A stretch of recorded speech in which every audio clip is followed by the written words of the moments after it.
Fenomena makam-makam palsu. Karena orang NU ini senang ziarah. Ya kan?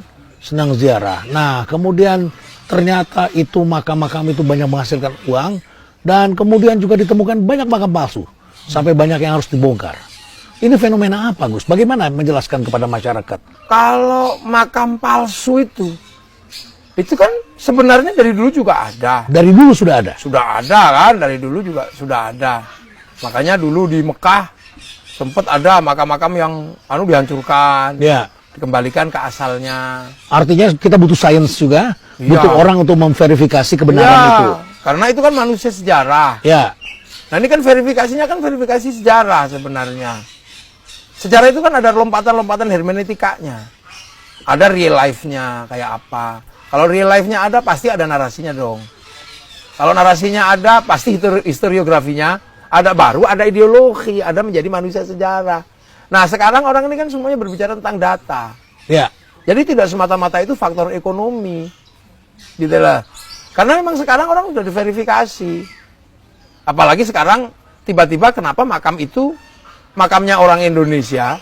Tapi kok setiap makam yang berubah itu menjadi makamnya orang Arab. Kan di orang Yaman.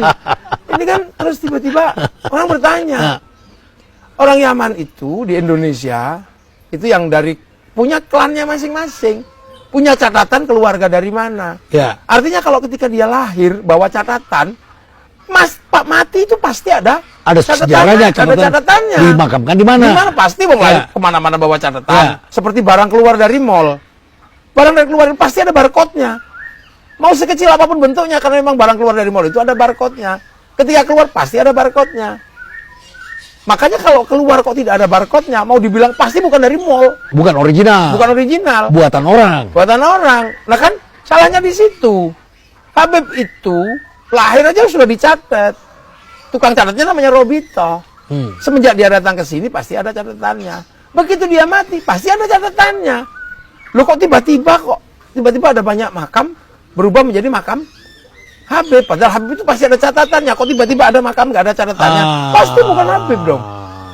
Bisa makam orang Indonesia yang lain diganti itu namanya Habib. Mungkin membayangkan bahwa yang paling mulia itu adalah Habib. Karena mereka kan kampanyenya lebih mulia daripada 70 ulama, mereka lebih mulia.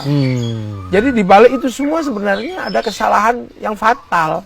Jadi menisbatkan kepada Habib, sementara Habib ini adalah semenjak lahir ada catatannya. Lahir dimanapun bawa catatan, maka ketika mati pasti ada catatannya. Jadi begitu ada makam kok nggak ada catatannya, pasti bukan makam Habib. Maka itu harus ada satu mekanisme, jangan sampai masyarakat juga tertipu, karena disitulah masyarakat yang berdoa ternyata bukan di situ tempatnya. Antara lain itu. Salah satunya. Nah tiba-tiba baru kemudian ternyata setelah ditelusuri ada problem ekonomi, ada problem apa itu kan?